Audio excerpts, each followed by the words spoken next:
Pues escríbele a ella, ¿no tiene su número?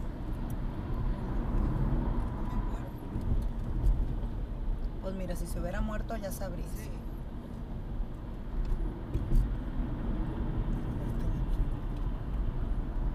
¿Qué crees? Que aquí no hay animales, nomás en México. Dice Chuy que estamos bien cerquita de ti, Gacho. Dijiste anoche. Sí.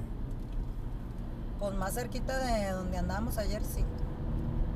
Oye, ahora vi el Facebook en la mañana y hasta un perro tiene foto en las letras de Hollywood. Y nosotros no.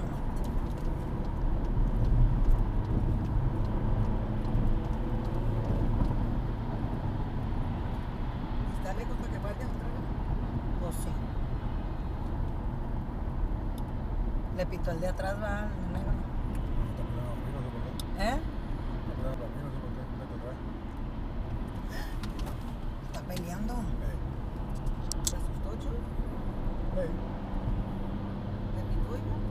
No, está peleando, le quiso pegar. Déjalo que se vaya, Chuy. Sí. Ha de ir tomado. ¿Mande? Vamos a las 110. Ok.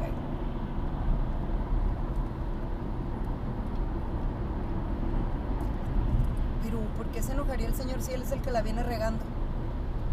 Pues por eso. ¿Cuál es el punto, como dice la luz?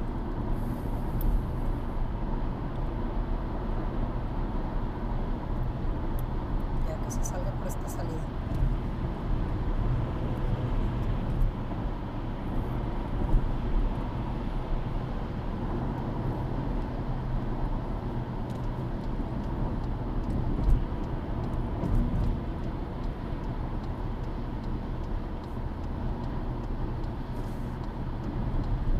Y el Jaime viene bien atrás, ¿eh? Salud, mi amor. Salud, mi vida. Déjalo que se vaya, Chuy, mejor ya no. Bájale la velocidad. Porque está bien locote.